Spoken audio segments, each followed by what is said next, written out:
My dad put pressure on us, but also I think James can learn to be better son-in-law with the banana chips because I want him to close to my parents.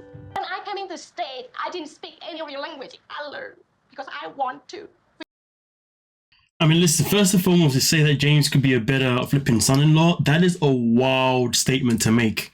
Like, yo, if you're with someone and you think that the person or believe that the person you're with is not doing a great job having a good relationship with your father, so much that you want to say that he could be a better son-in-law? Look in the mirror and ask yourself this question. Why are you with someone that you believe is not good enough in your father's eyes, or somebody who you believe is not being good enough to be your father's son-in-law?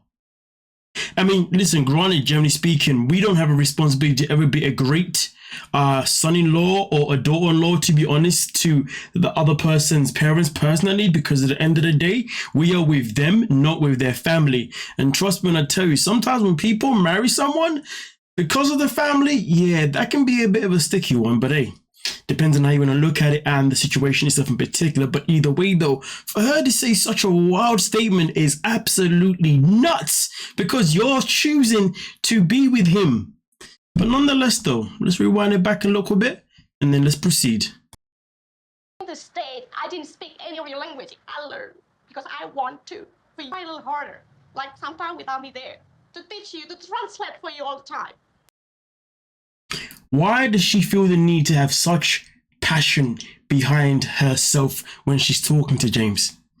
Like, and the passion that she has is a frustration passion, not a love passion. You know, it's not a positive one. It's literally frustrations. But it's as if she allows things to happen, and then once things have gone too far, that's when she expresses things. And then that's when that brings her to that point where she has to be so freaking expressive in a way that makes her cry and look hella aggressive. Okay, granted, he hasn't done a great job of learning the language, but at the same time though, learning a new language isn't always that easy.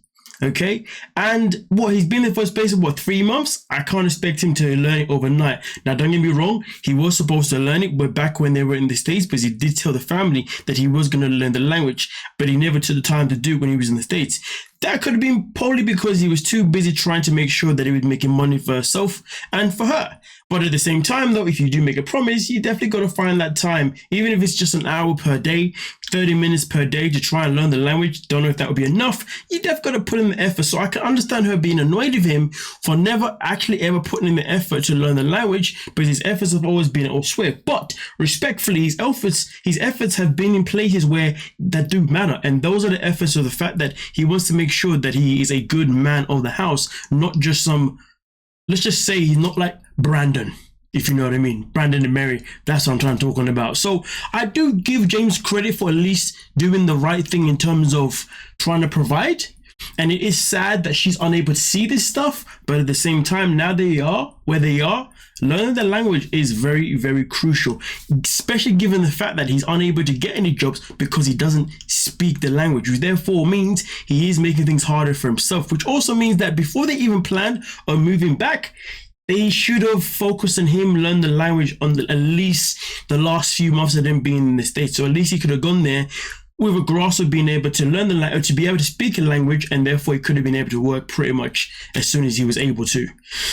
So I understand the frustrations, but at the same time, it seems these frustrations have come from the fact that these two have not communicated well, or maybe they have, but somebody has not been completely truthful.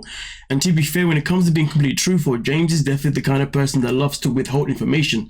So maybe they are in this situation, and maybe she is the way she is purely because she's sick and tired of him saying things and not actually living by them, because he's so focused on money, he ends up neglecting the importance of the things that she desires and needs for their relationship to work.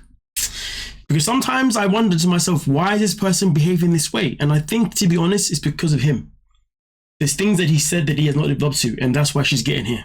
But either way though, maybe it's time to walk away from him. But let's continue. Just threw you into anything in the United States. I never just told you, go figure it out on your own.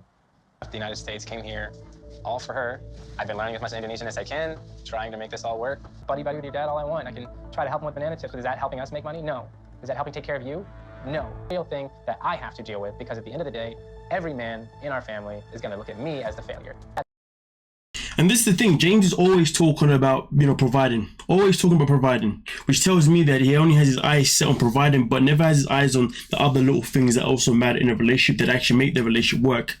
So maybe this is why she is always the way she is, because she probably thinks that this is a guy who always says a lot of things, but the actions are never there, and the only time the actions are there is when it comes to actually making money. Listen, in some situations, his priorities are good, but in many other situations, his priorities aren't exactly good enough in terms of the relationship, if that makes sense. That's what it's going to become. And you don't have to deal with that weight. That's what I get to carry every day. Those are the things I'm trying to figure out right now. And if I can't, then I don't belong here. It's a little unfair. I think Tata's in denial right now about our financial situation. It's all Now let's stop that right there. At first I was like, maybe she is, but then I said to myself, no, I don't think it's the case she's in denial about it. I think it's also the case of where she knows that her family's there, to be fair, which is kind of a bad thing, like she feels like, well, the family's dead, so I can rely on them at some point. My dad is to save us, so is her mum, which isn't necessarily a good look. But also at the same time, I do generally strongly believe that there are certain parts of her love languages that he's not tapping into, or at least probably not tapping into any of them. And to be fair, she comes from a world where I guess money is just whatever. He comes from a world where money is everything. And when you put two people together who have that differences, it explains a lot. Maybe she's delusional. Maybe she's been a bit naive. Maybe she's been a bit, unrealistic. But this is something that you're supposed to learn about each other. She should learn that the fact is that he comes from a world where money is everything, and he needs to learn from the fact that money is just whatever. And then if they can learn from that, they can then communicate whatever they need to communicate. That's then going to help them moving forward.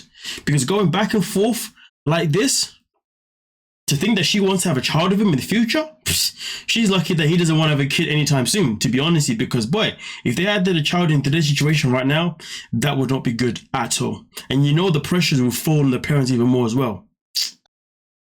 it's going to work magically. It's not how it works. We have to do something to be able to take care of ourselves here, and we haven't yet. Point where we're at the red line of we need to look into going back. I don't want to move back to the US. You know what? That's crazy because James has spoke about going back to the US several times now. But she's made it clear that she ain't going back. Just expect your family to help us pay for everything. I miss them. I don't want to leave them again. It's so hard living there. Sick. The doctor don't even know what happened to me. And then now it's like helping here. There are good doctors out there, we just haven't found them.